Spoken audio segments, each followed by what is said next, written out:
Today what I'm going to be trying to making is a bait for really bright days. And here I got some ingredients, some iridescent red. Here I got some more iridescent green, which I'm going to try and swirl mix it in my ejectors. Got some black for some texture, 3 different size gold, some UV glow, and different modes compared to the last video to try and create something that I can fish on the edge or in and out of the whitewash on kind of bright sunny days. So without ado, let's just jump into it. Alright, so the first thing I'm going to be doing is heating the plastic up and then adding some of the iridescent red, and probably going to add maybe 10 to 15 drops at a time until I get that shade or get that kind of thickness on how I want the pearl effect to look. And then once we achieve that, we're gonna jump in and actually add in each of our ingredients one at a time. So I'm gonna start off by putting in 2 drops of the UV glow. Like I said, this thing is super strong and kind of has a, when I said a purplish color, it has like a sheen, kind of not like a glitter sheen, but it has like this purple color that coats the bait or gold that has the outline of it. It just looks really different. So when you put too much of it, it kind of overpowers the bait itself and the color that you're making. So I'm gonna heat this up really quick and I'm gonna start getting it going. Alright, so while the plastic is cooking, I'm going to kind of get all this spaced out. And so here you can kind of see, I don't know if it'll show up, but there are 3 different sizes, and basically it gives the, you know, color some reflective look to it. It also gives some kind of texture, but what's going to give the bait really more texture is when we add in some 0.15 hex glitter. Can't really see the size on this, but what it'll do is it'll actually cause the gold glitter to kind of break up where the black will be in between. You know, it'll give a little different feel to it. So, and then along with that, we're going to add a different kind of mylar material. This actually is like a cool blue type of color looking, but when you actually put in the plastic, it turns a kind of like a orange, burnt orange type of color. It looks really good. A lot of the mylars all look different depending on the color they are. So once we get that done, then we're gonna add a little bit more shine to the iridescent pearl we're gonna put in. So let's get this out.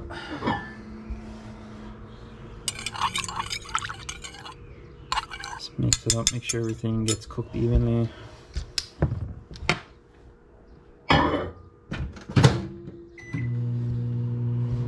So I think what we're gonna do is probably start off with so I want the bigger glitter to actually show up a little bit more in the bait, so I'm probably gonna start off with a half on this, and then I think I'm gonna do 1/4 on the 8, and or maybe a 1/4 on the 0.15, and then an 1/8 on the 0.8. On the black, I'm probably gonna just do I think a 1/4 should work out pretty good. And then of course the mylar, we're gonna put probably 1 full teaspoon, and the other sheen probably not very much. You don't really need much to get a good effect from this, so hopefully the iridescent red and green kind of give us a good little effect. And once this plastic is done cooking, we can go ahead and start building a bait. Yeah. Alright, so as you can see, it's slightly think it's pretty close. Let's double check. 350. So on this part, I think what I'm gonna do next is probably heat it up for just a little bit more. Maybe 15 seconds.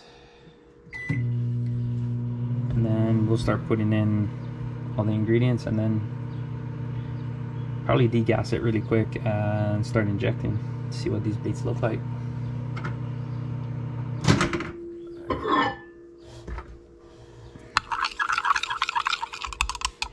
So I'm gonna start off with the iridescent.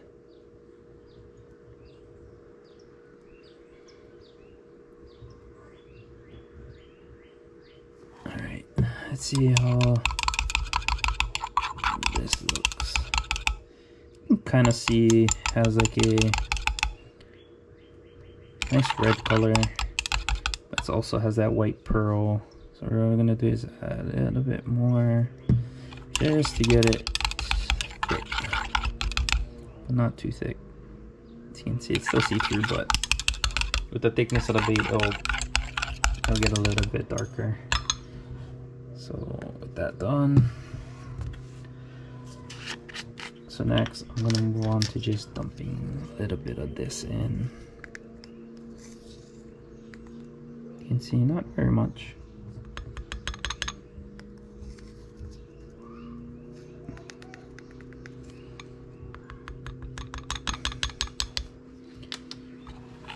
So in this stage, if you guys do this, or you don't really want to overdo one thing, you want to kind of like take it really slow and kind of add a little bit, because you can always add in, but it's hard to you can't take out. So what you put in is what you get, and if you keep doing it over and over and you're wasting material, and you know, it's just a pain in the butt. So I think that looks pretty good. So now we're gonna move on to the mylar material. So let's get two. You know what? Let's throw in one more. 3. All right. So we got the mylar in. And we're gonna start adding in the different size glitters. So I'm gonna add in a half of 40 gold, and then we're gonna add in some, what's this one? We're gonna add 1/8 of the superfine 0.8, and then 1/4 of the 15.15, which is the size.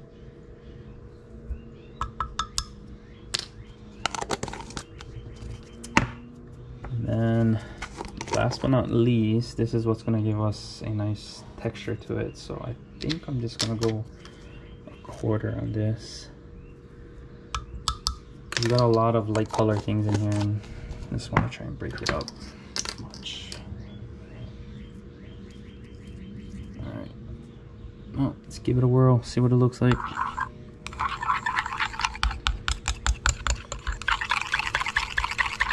Oh, actually kind of turned.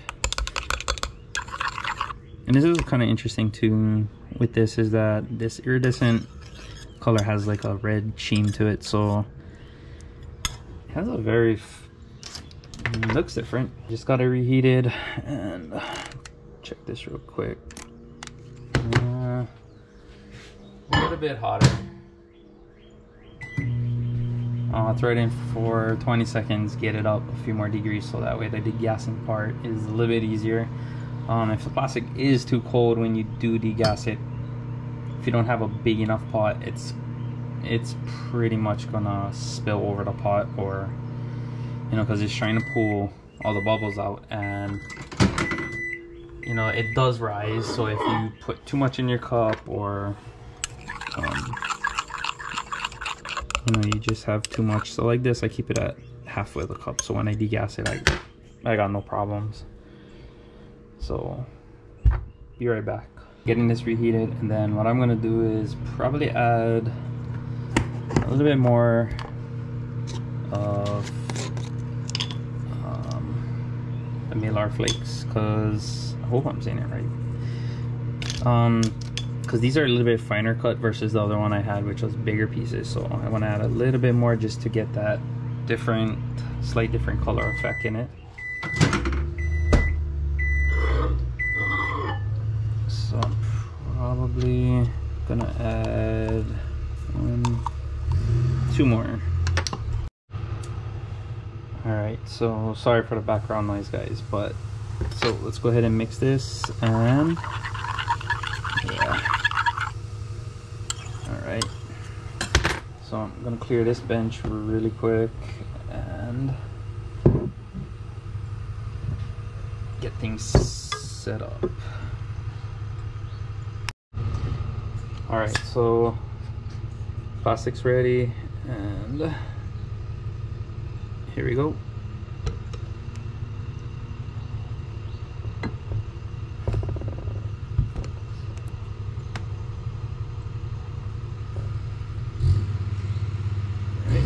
And there we go. So the plastic should be set up. I had some really loud background sound, so let's go ahead, cut this excess off, and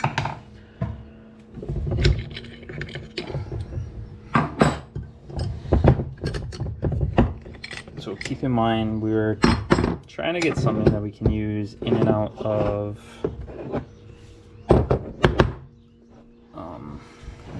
of the whitewash, and there you go.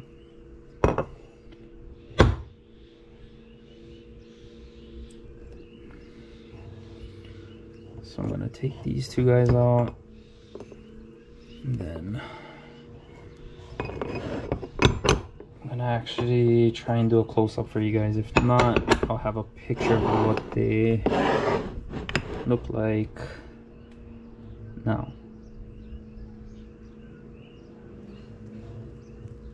Alright, so let's get these guys down.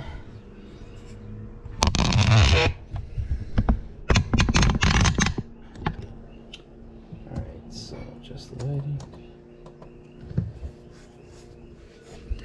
Alright, so you can kind of get an idea, like the gold flaking does give it a gold look to it. The iridescent, all it really kind of did was give it a red appeal. But you can see,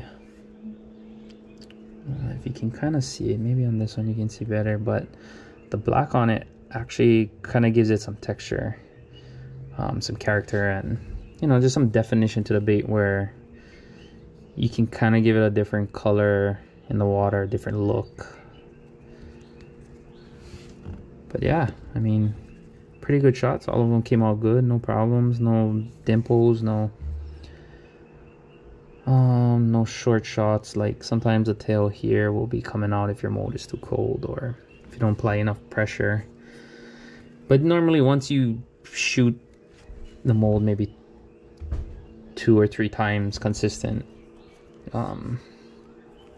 yeah, it'll usually shoot pretty good after that. And then you run into the mold getting hot, where for me on this test bench, I don't really do heavy shooting on here, so this is just pretty much what you're looking at now, where I make something, and if it does actually turn out good where it catches, then we'll put it in production where we have bigger molds, more cavities, and I don't really have to be there for it. So yeah, I'll try to get a close-up shot for you guys, and you guys can kind of take a look at what the baits look like on a closer look up. All right guys, so thank you for watching, and hopefully on the next episode we're gonna probably jump away from soft plastics and into the harder baits and how I make them. Basically, you know, what I do on a daily basis, making these, just pouring the material, getting the eyes ready, epoxy, and final dress up and stuff. Hopefully I'm gonna try and make a bigger size of this one. This is a 3 ounce size. I make a 1 ounce, a 1.5, and this at the moment is the biggest, 3 ounce. Hopefully I can try get something up in maybe the 5 ounce range, which would actually be good and would probably finish out this series of style plugs.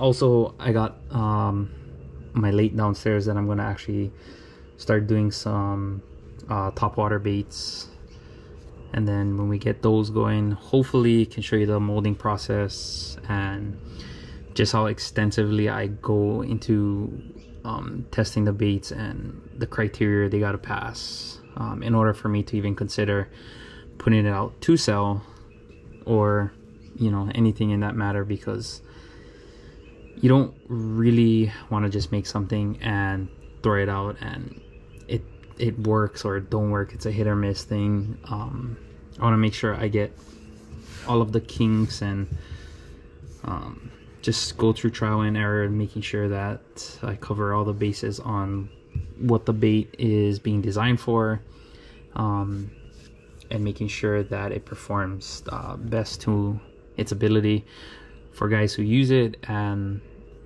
the one thing, of course, is it's the structure of it, how strong it is. This, you won't break it. You can hit it with a hammer, sledgehammer, can run it over, can try your best, you won't break it. And if you do, it'll probably be over time hitting lava rocks and, you know, hitting the ground, whatever the situation may be when you're fishing. So yeah, on the next episode we're gonna cover probably how I make the 3 ounces, probably make a custom color. I'll put a link, or I'll put a poll up possibly on my Instagram and see what color we should actually make. I'll try stay away from the colors I normally make, because a lot of you guys, or a lot of people, do know what they look like, so I want to make something different. And if we can get hopefully up to 250 subscribers, probably we'll do a giveaway. I'll probably do maybe 3 of these guys, and as we do soft plastics as well, I'll probably be shooting a little bit more off camera, creating 100 pack and giving those out as well in future prizes as we grow in the channel. So thank you guys so much, appreciate it, and see you guys in episode 3. Yeah.